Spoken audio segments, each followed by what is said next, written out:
apologize for the delay, but we are waiting for the alumnus of Presidency College and Cambridge University. His works on the First World War have been published by Cambridge. He was once described by Amitav Ghosh as the snow leopard of literary studies. We leave it to you to interpret what he might have meant by that. He was awarded the Philip Leverhulme Prize for pioneering the literary history of emotion and the senses. Well, obviously that was a very brief introduction, too brief for the screen to come on. But let's just start with what we were going to talk about today. At a very crude, very basic level, it is about the Indian soldiers who fought in the First World War. But this is meant to be something far more than just a description or a historical sort of recounting of certain battles and featuring certain Indian soldiers. No. This is going to be a complete overview of how one Indian soldier fighting in the trenches of France was affecting the domestic life in a small village in Punjab, for example. The multidisciplinary, multifaceted approach to Indians in the First World War, of which Santanu is fast becoming a very, very well-known expert. We will start with the basics, I think, as we wait for the screen to come on. How many Indian soldiers fought and where did they fight? Thank you, Yajnaseni, for that. You need a mic. Oh, yeah, I need a mic. Can you hear me? Yes. Oh, thank you. First, thanks, Jaggo, for inviting me. Thank you for the generous introduction. And a very warm thank you to all of you for being so very patient over the last 15 minutes. I'm really sorry that you had to sacrifice part of your afternoon to come here and sit for a quarter of an hour. And I do hope this starts functioning, because the audio-visual aid, it's absolutely central to what I do, to what I want to present. So I very much hope this starts functioning. So to start, how many Indian soldiers? Yes, there were more than, yes, thank you so much. Thank you. And the sound should work, shouldn't it? Yes, it should. If someone can be around who is a bit knowledgeable about sound, that would be wonderful. It আপনি থাকবেন কিন্তু চলে যাবেন না হ্যাঁ আপনি একটু যদি প্লিজ থাকেন thank you. To just for a very brief overview, there were more than 1 million Indian soldiers in the First World War. This is an astonishing number. And these 1 million soldiers, they are coming from quite remote villages in the Punjab, and they go all over the world to follow the Indian Sipahi, from the Persian word Sipahi meaning rifleman, is to follow the global course of the war, because during the 4 years between 1914 and 1918, they go to France, to Mesopotamia, to East Africa, to Gallipoli in Turkey, to Central Asia, Egypt, Palestine. You name a place, the Indian soldiers are there. And I've been working on it for the last 10 years, and it had been quite an extraordinary experience to go to these remote places. For example, I was in Dar es Salaam last year, and there you find a tomb dedicated to an Indian sepoy fallen in the First World War. So it is an astonishing variety of places that the war took them. Yeah, I've had a sneak peek into his archives, and it contains some absolute treasures. I can say with certainty that most of you would not have come across the documents that he has come up with in the course of his decade-long research. Why were these soldiers fighting, Santanu? For whom were they fighting? Exactly. I wish the soldiers themselves knew. And to give a slightly roundabout reply to your question, can I show a clipping? It's a clip from a film made in 1960s, but based on a story written in the Punjab about the First World War in early 1915, and it may be one of the earliest short stories written anywhere in the world about the First World War. And this is a scene from the film.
जिंदगानी खून से तर है उसकी कहानी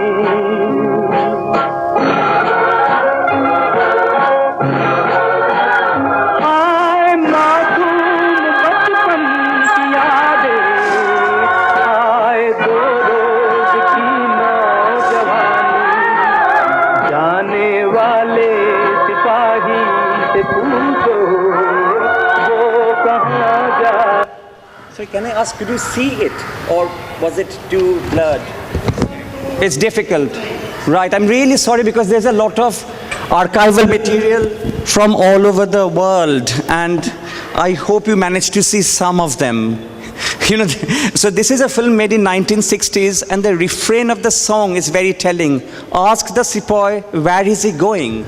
Because often the Indian sepoys didn't know where they were being sent. They'd just be told by the local zamindar or the landlord that you have to go and from. Yes. And why were they fighting? Who were they fighting for? Fighting? As the refrain of the song says, the soldiers themselves didn't know where they were going, for whom often they were fighting for. And the song says, ask the sepoy, where is he going?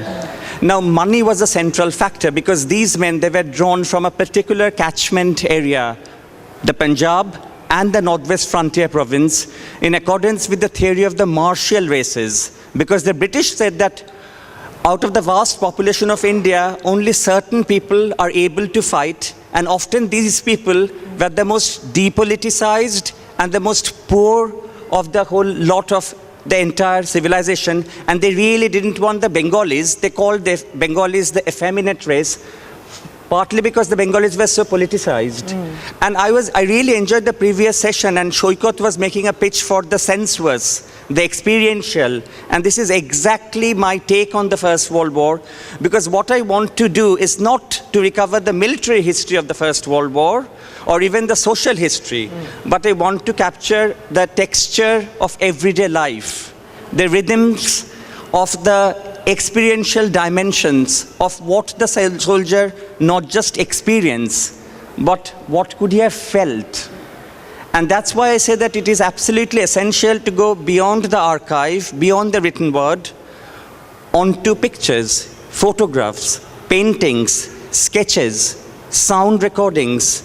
And in course of this session, I want to play you some original sound recordings from 1914 to 1916. They're also the earliest recordings of the South Asian voices, but we'll come to that. We'll come to it. You want to, in other words, make us experience or help us experience history sort of hands-on. Absolutely. Through objects, through letters, through photographs, and not so much through scholastic speculations. So these soldiers, were they fighting for the first time? Were they generational soldiers, or were they just raw recruits? You're absolutely right. They started being generational soldiers because to the long 19th century, you know, the scene I showed you from the film Usne Kaha Tha, it shows the Ambala cantonment. To the long 19th century, thousands of young men were pushed out of Punjab to Somalia, more recently in the Boxer Rebellion in China, because the British devised a system so that land grant was locked to military service, which pushed these men out to different corners of the world in order to make some money. So the First World War wasn't the first time, but the scale was extraordinary. And for the first time, the Indians or any non-white soldiers was fighting against the white soldier on European soil. And that was extraordinary, that for the first time in history. West Indians were not allowed to fight in Europe against the Germans. Or for example, the Maoris from New Zealand. Only the Indians, so there's a racial hierarchy, and among the non-whites, only the Indians were allowed to fight, for which many of the other colonial troops felt very embittered. Well, you know, that's exactly the approach to history and literature and society that I find so interesting in Santanu's works. These soldiers were largely illiterate. I take it they were largely illiterate. So the documentation was being done by somebody else. So how impartial or fair were those approaches? I think that's where the practice of reading comes in, because I often regard myself as a magpie, pecking at different things, whatever I can lay my hands on or beak on, I guess. And I think one needs to be very conscious of the kinds of material one is drawing on. I'll just take you through some of the material that's far more exciting than me speaking. Sorry, You have to talk. This is the whole story of recruitment. No names, no faces, just two white hands, confident, bureaucratic official guiding a non-white hand. Because this non-white man is illiterate, he's giving his thumbprint in order to get his pay. And in some ways, it's the whole story of colonialism. Not just colonial recruitment, but this systemic inequality. Because these people were not being educated. There was no proper educational structure. This is what kind of Spivak calls Canada Subaltern speak. So, and then in the next image, the first image is from the Imperial War Museum. In the next image, I'm juxtaposing it with another image from the Brighton Pavilion, where a non-literate soldier, the thing we're asking, he's dictating something to a scribe who's writing down. And if you look at hands, this anonymous brush of fingers on the picture on the left-hand side, I think. Yeah. On their right. To their right. I'll just have a look because... Yes, on the left. On the left, it's being answered by this lingering touch. As this wounded soldier in the wheelchair, he leans forward to touch the scribe and say, thank you, my friend, for writing the letter. Because otherwise, his wife or children would never know about him. So if you just see this difference in the way the hands are being used, it says a lot. This male camaraderie on the right-hand side, as against this bureaucratic control and domination on the left-hand side. Or this is a recruitment meeting happening in the plains of the Himalayas in 1915. Someone would come and sing a song or recite a poem, and then people would be asked to join the queue. And then suddenly they would be drafted without really knowing.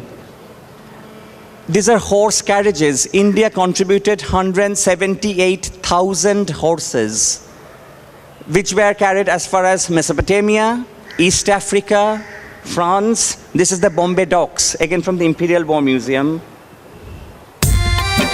This is a recruitment song in Punjab from 1915. We had it recorded last year. भर्ती हो ल्यो रे क्यों बाहर खड़े रंग root भर्ती हो ल्यो रे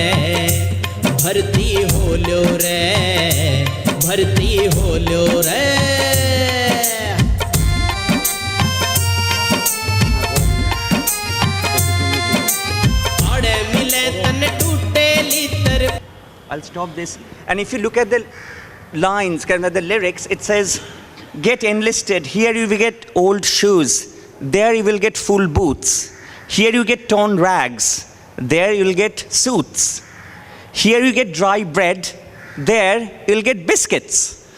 So this is how a global war, the world's first global war, is being localized in a tiny village in the Punjab and being fed to these poor people. And when they arrived in the trenches, and these people, they arrived in France in autumn in their cotton shirts. They didn't even have woolies there to be faced with the guns, with the industrial machinery, with the full weight of industrial machinery, industrial gunfire from the German side. So, this is what they're being told. And the reality is slightly different. Well, the recruitment poster that I can see on the screen is in Urdu, which... Who will join the army? And here, there's no human being. It's the uniform.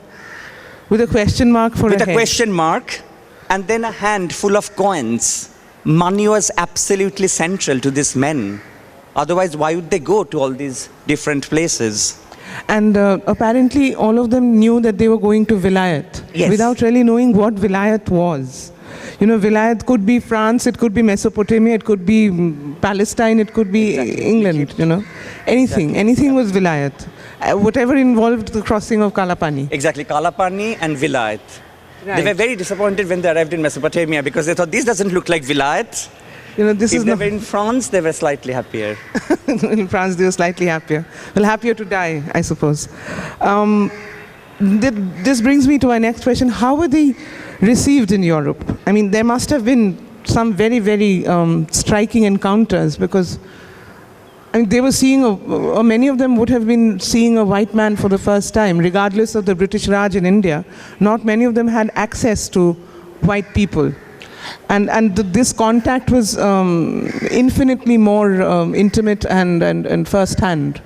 Absolutely, it must have been an extraordinary moment when the French people, they all went to Marseille to receive the Indian soldiers, and for the Indians to be arriving in France and to be fighting. We now think that they were cannon fodder, but they were also quite excited to be arriving in France, and the streets were lined with French people. Like here, if you, oh God, it's the next.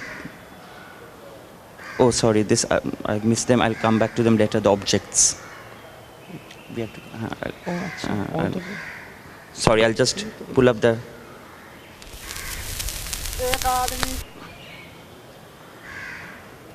This is the Indian soldiers in Marseille. See the street, they're kind of lined with people. And they say Hindu, Indian. And I've come across this very interesting diary from an Indian Risaldar, Harnam Singh. This is the man and this is the diary. And this is a translation. And he says that when the Indians saw the French people, he writes, we thought they must have been really religious because they must have done a lot of prayers. Otherwise, how can they be so fair? Because they have done so many prayers in this life, God have made them so fair. Whereas the French, when they saw Harnam Singh, they all rushed to him saying, you have been in the ship for so long that you didn't have time to shave. Let me shave you. And the Sikhs, they started running, saying, please don't shave us. It's against your religion. So there were all these funny encounters happening there when they arrived. Or here it's the Indian soldiers from the Imperial War Museum archive, just outside Gare du Nord, the railway station in Paris, making chapatis on a makeshift oven. And on the right-hand side, I don't know how well you can see, it's a little Belgian boy and a Sikh sepoy exchanging gifts. And this is very interesting because war is a time of horror. Yet beyond the front, there are all these really tender, lovely encounters taking place, because beyond the front, there's this huge world of intimacy, tenderness, affection opening up between the local civilians, the French farmers, with whom the Indians were billeted, and the Indian soldiers. But was everything tender and lovely, or were there, there's a lot of there must have been something more? Oh, absolutely, because I think this is often just the version we get, because the British institution was completely racist. So on one hand, they wanted the Indians to fight, so they were nice, the arrangements were fantastic. On the other hand, no Indian could ever become an officer. Even the senior-most Indian soldier would have to be subservient to the junior-most British officer. The hierarchies were absolutely intact, and what is even more painful is that in the Brighton Pavilion, which is this gorgeous palace on the seafront, where the Indians were kept, and they thought it was like paradise, they say, outside it was this barbed wire, so that the Indians can't go and mingle with the local people, because they were quite scared about miscegenation, that the Indians would mix with these local women and produce kind of children of mixed race.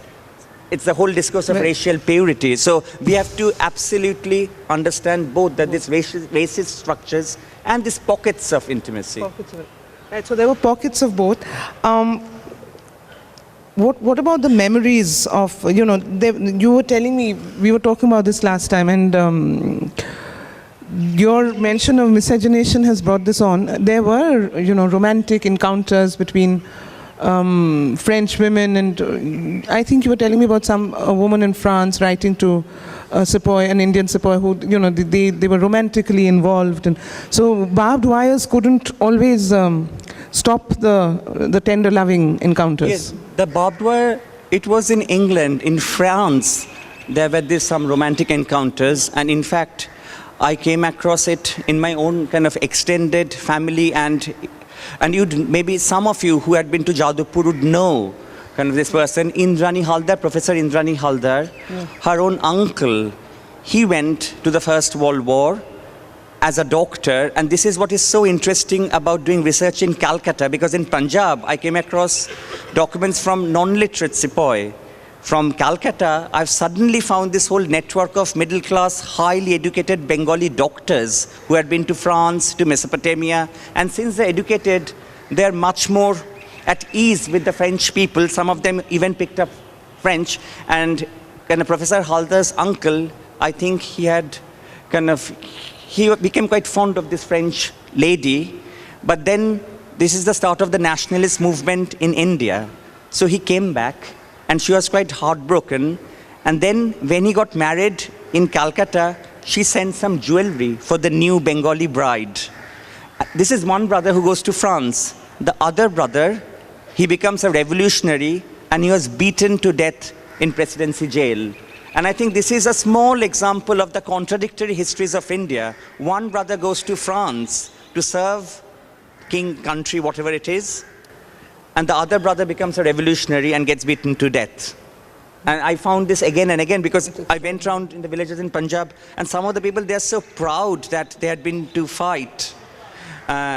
So there is that sort of pride and izzat which we try to deconstruct, but it's very much there in the emotional history, which we can't afford, to ignore. To overlook, yeah, right. What about the objects? You were showing me some very interesting, now that the mention of the Bengali middle class doctors has come up, I think you should show us all the, right, that was, I think. Yes, I'm trying to. Some of the objects that have survived from 100 years ago.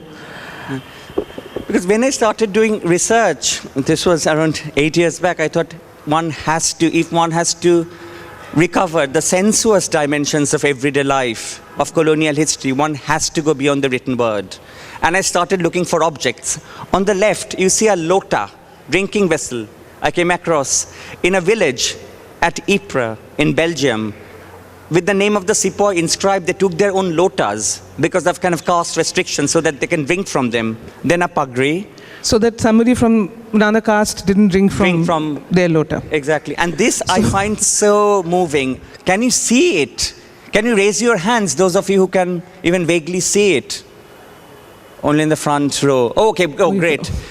This is wonderful. This is a letter written by a 9-year-old Punjabi girl from a village in Punjab, saying that to her dad, serving in France, saying, "Dad, I have now learned how to read and write, so that when you send these letters back home, I don't have to take it to the village postmaster to read it out, because then you can't write anything private. I have now learned how to read and write so that I can read it out to my mother. So do say whatever you want to say in the letter." So this is how the war is affecting education in a village in the Punjab. At a time when female especially education, girl children couldn't hope to be educated. Absolutely. This is what I find. And the woman's voice in the war, that is so important. A child's voice, a woman's voice. So war is never just about soldiers. So many families are affected. And this I found in Australia, in Canberra. It's the diary of an Australian soldier, where an Indian sepoy had signed his name in 3 languages: Urdu, Gurmukhi and English. Pakka Singh. Can you see? He has signed Pakka Singh, and then in Gurmukhi, and then in Urdu. And it also shows how close Muslim and Gurmukhi cultures were at that time in Punjab. And now there is a process of sanitization, which I find so disheartening and quite ugly, in fact, that Muslim identity is so absolutely central to India, and it coexisted with Hindu culture, in Punjabi culture. It's absolutely central to the Punjab. Like in diaries, like for example, the Sikhs, they would often write in Urdu, not in Gurmukhi. So you cannot suddenly sanitize a culture or a language. And I think these archives are so important, that Muslim, Hindu, and Gurmukhi, they were simultaneous in undivided India, particularly undivided Punjab. And this is, I think most of you will relate to this, because this is a Bengali man who was studying in Leeds, studying engineering, Yajnaseni, and I went to Chandanagar with my kind of mother around 7, 8 years back, and then I came across these glasses. It said bloodstained. Yajnaseni had volunteered. He had died in France in 1915, and these glasses had been shipped back to the family after he died. And then I found this little kind of book of friendship which had been given to him by this English lady called Sis, quite tantalizing, where she had quoted some verses from Shelley and had underlined the word love. We don't know whether it's Christian love or something slightly more intimate. But the very fact that something as fragile as the glasses would be sent back all the way from France. And I think these are the handprints and face prints of war. And this is exactly what I'm trying to do, like this materiality of the past.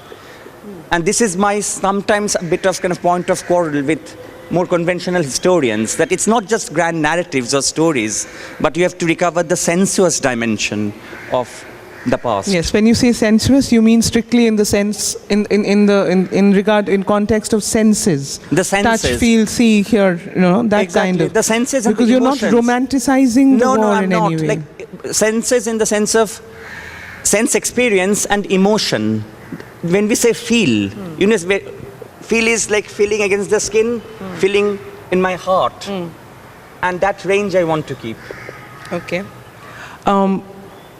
I think outside of England in the First World War, India probably had the largest army in terms of numbers.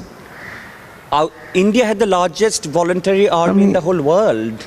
Even at that time. Yes, absolutely. Including the British voluntary army, meaning a big question mark hangs over the word voluntary when they're so poor. But yes, India had the biggest voluntary army in the whole world. The backbone of the Raj was the army, the sepoy. Right. And there is a sound, maybe. This I won't go into. This also will skip. There's just a sound. When you say voluntary, this is a sepoy. Listen to it.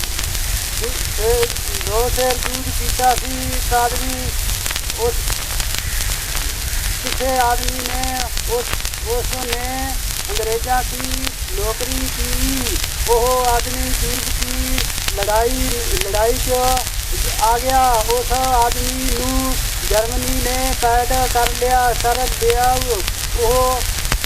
उसनू India जा This is a prisoner, this is Mal Singh, a prisoner of war in Germany outside Berlin. And here he says, and in fact, I'm very, very happy that Arshdeep is here because he translated it for me. He says that I really crave for that 2 sairs of butter I used to have in the Punjab. Here I'm in Germany. I do not know whether I'll go back to India. Perhaps I'll die here. And the Germans, they were recording the Indian prisoners of war. Sorry to interrupt you. I just wanted you to hear the voice from 1915. And these are some of the first recorded South Asian voices in the whole world. Because the Germans were doing it as part of the ethnological kind of experiment at that time. And the Germans were very good at ethnological experiments later on as well. Okay. What was the purpose? I mean, really, they were recording Indian voices. They had these were prisoners of war. They were not mistreated or tortured in any way. I mean, they were just exhibits, or what were they? No, they were not exhibits because there's actually quite a good tradition of German anthropological and ethnological kind of research in late 19th century. So Germany would send kind of scientists and anthropologists all over the world. Because of the war, they couldn't send them out. But they thought that the whole world has come to us in form of these prisoners because the French, they had Senegalese, Algerian, Tunisian, Vietnamese soldiers. The British, they had Indian, West Indian soldiers. And the Germans, they formed a team of 32 academics, including linguists, anthropologists, ethnologists, and they would record these voices. They did a couple of films. They took extensive notes about them, and it's such a brilliant archive. This is the Humboldt archive in Berlin, where you have this whole documentation, mistreated. Yes and no. It was very cold. It was very, very cold. So there was a lot of cases of pneumonia. But also the Germans, they did not want to mistreat them because this was an exhibition camp. They wanted to show to the whole world how well they were treating the colonial prisoners of war to score a point against British maltreatment of Indians in India. So this was an exhibit camp. So as a result, they were not And a laboratory, as well, yes, a sort of. Exactly, a kind of cultural laboratory. But there's a lot of cases of pneumonia. Okay. This is, I find it interesting, that you bring up the question of British maltreatment of Indians, because this was the time when the nationalist movement was rapidly accelerating in India. How did the nationalists back home, we know the broad stories, we know that there was this conscious thought that Indians should participate in the war to aid Britain's war efforts in the hope of negotiating a better deal for themselves. But was that the only strain of thought, or were there other approaches? As always, there were several strains of thought. One I find really fascinating is that Gandhi of people, Mahatma Gandhi, the prophet of peace, the apostle of peace all over the world, he was actively campaigning from village to village all across Gujarat, asking people to go and fight. Partly because he thought that it could be used as a bargaining chip, that later on they would say, we supported you during the First World War against the Germans, now give us independence. But the rhetoric he uses is very interesting. He says, we Indians, we have lost our capacity to fight. If you go to France, you will get immortality. This is Gandhi telling illiterate soldiers, and then if you're here in the villages, you'll die of cholera. At least when you go to fight in France, you will win fame for your country. And this is a side of Gandhi that is never discussed. Even Gandhian scholars, they have kind of brushed it under the carpet.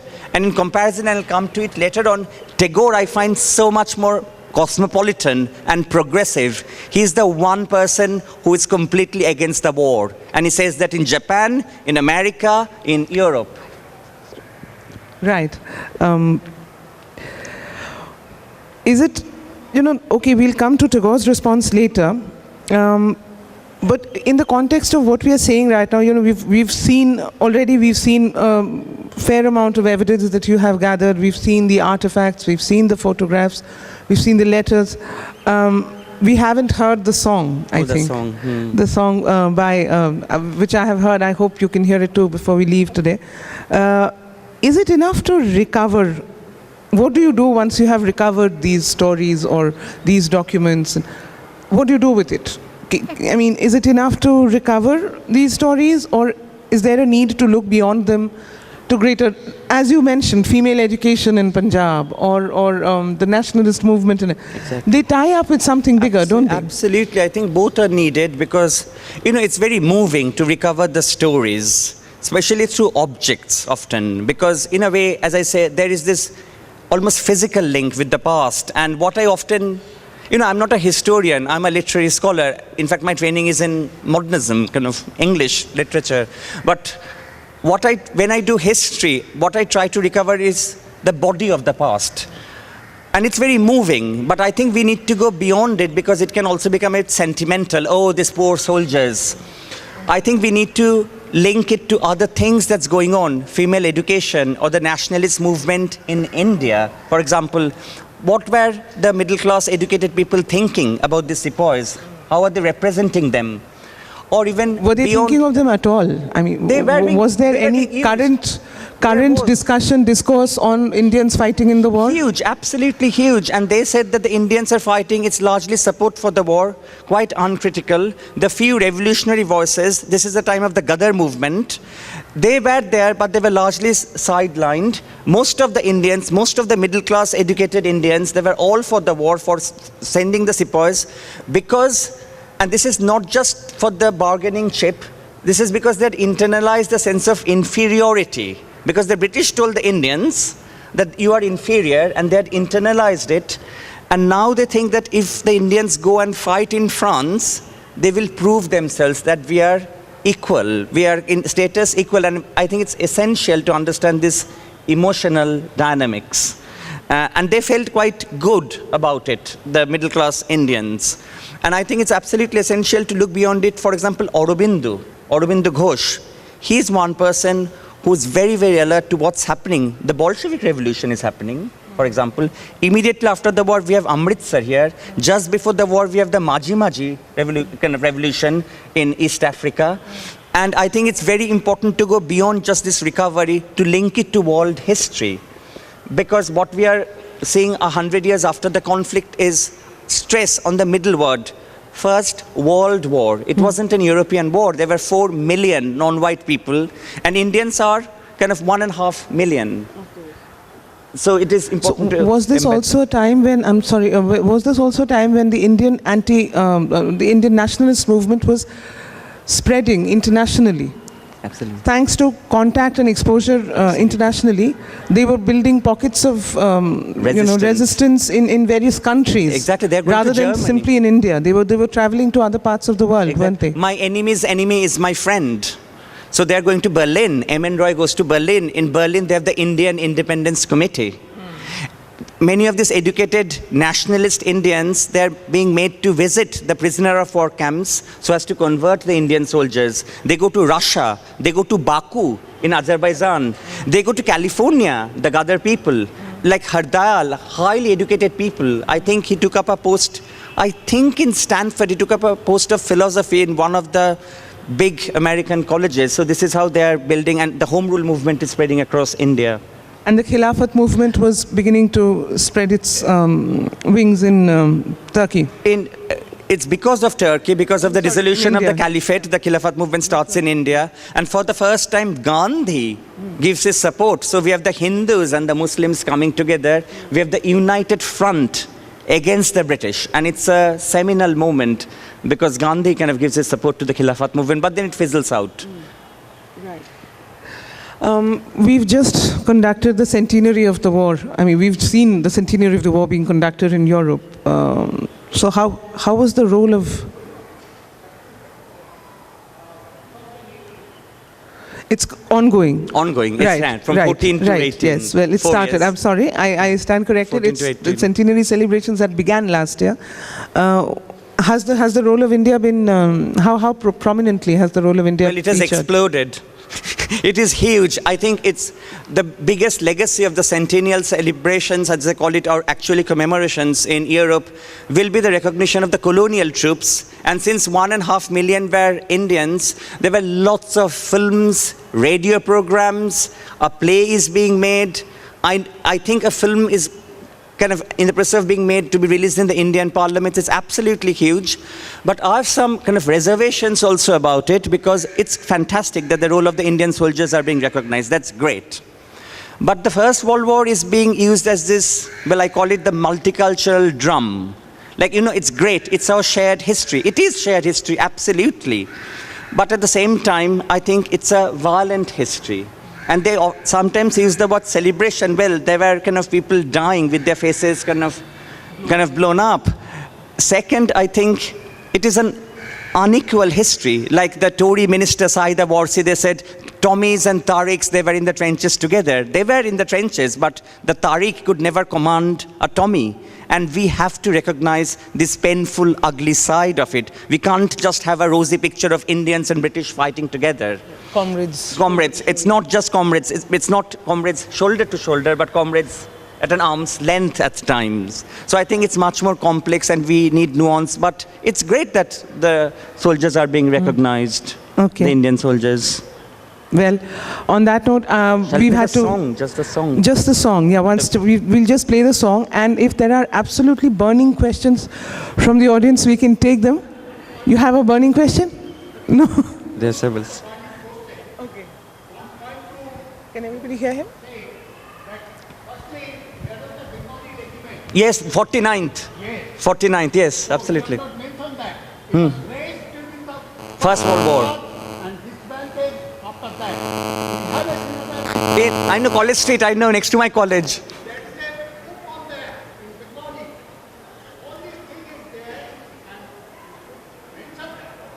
Yes, absolutely, of course. But I don't want to come across just a kind of Bengali chauvinist, of course. But actually, they didn't really see fighting. So many questions.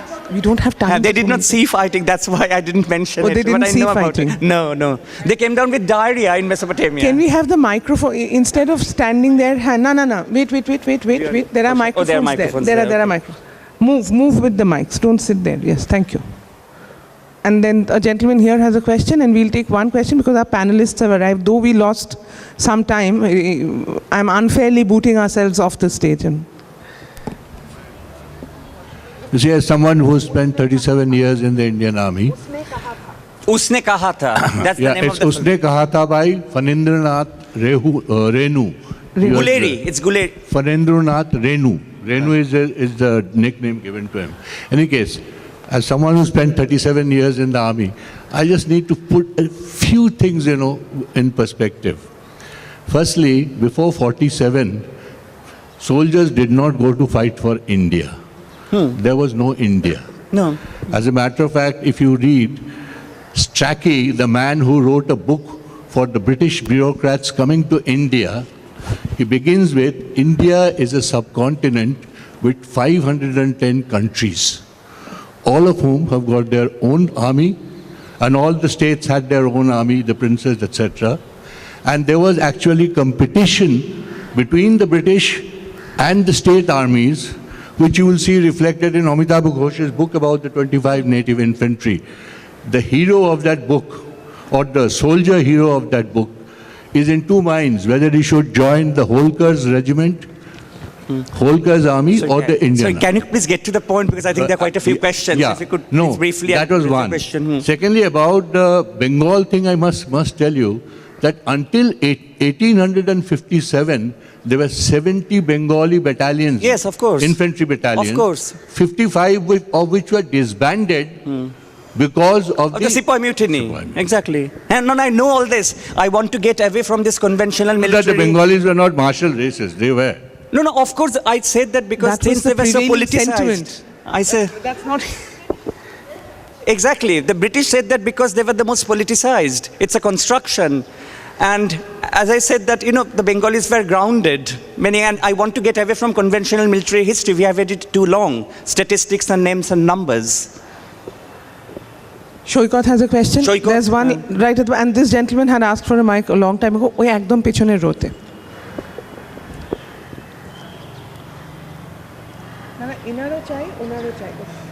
Mushkil. Acha, I think this will have to be the last question. This is an incredibly moving session. I really like your idea of moving away from the book into sort of physical things in archives. And it reminded me of William Dalrymple. This is something he likes to claim, that I don't believe in theory. Yes. I like to go to the archive and write. And he quite aggressively promotes that this is non-academic history, and academic historians have these grand theories. And I was interested in what's your position, because I think to write history, one has to move to conceptual abstractions, and which is how theories are made, and yet you are pushing against that instinct. So, what is the relationship between the sensual and the theoretical? Exactly. I'm very interested in theory. I'm very interested in psychoanalysis, for example. But I do not like theoretical jargon. One can do theory without applying jargon. And for me, theory is often like pebbles. But what I want to run over the pebbles is the stream of prose and archival finds. There will, of course, be theoretical underpinnings. My first book was Touch and Intimacy, which gives this whole theory of the tactile. And I'm very much alert to to use academic jargon, to psychoanalytic, structuralist, post-structuralist. But I want the way I analyze the material, that's where my theoretical background will come in. But I don't want it to be intrusive. I think when we read good theoreticians like Freud or Benjamin, they're never that difficult. Good theory is easy theory. So I think I make a distinction between jargon and theory. I'm all for theory, but I'm against jargon. Okay, a lot of people have suffered at the hands of jargon, it appears. Okay, sorry. Last question here, please.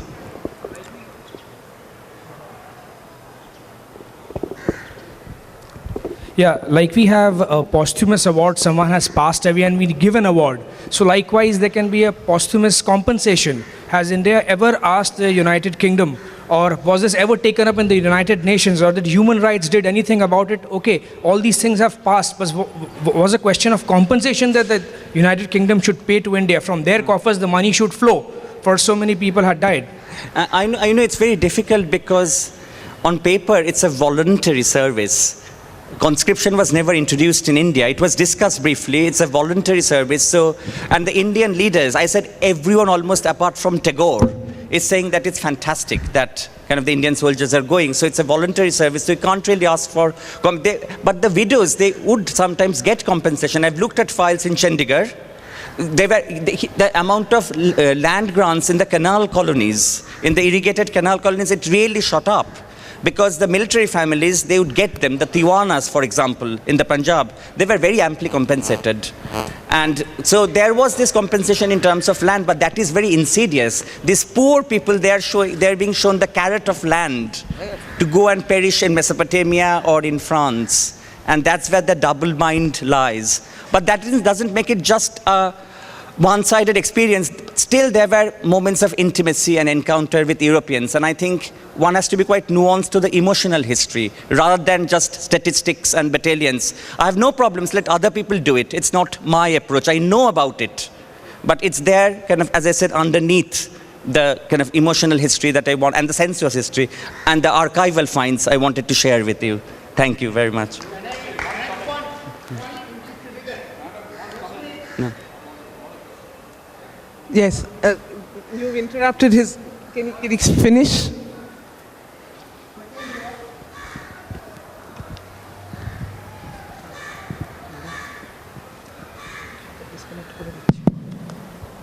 Second World War, the person who joined in Second World War, they were getting from this state. Earlier was only ₹500 per month. Now this has enhanced to 1,500, I think so. This is the condition of Second World War. What to think about First World War? It's 11 rupees per month. 11 rupees per month. 11 rupees per month. 11 rupees? To 19. Increased to 19 rupees per month. So as per price index, what it is now? Hello. That I don't know, sorry. That an economist would probably be able to tell you. Yeah. Madam, one comment that I have attended at least 100 odd lectures, but today the format of the presentation was excellent, and thanks to him, Professor Das, and you as well. Thank you. And I think this kind of format should be passed on to the others.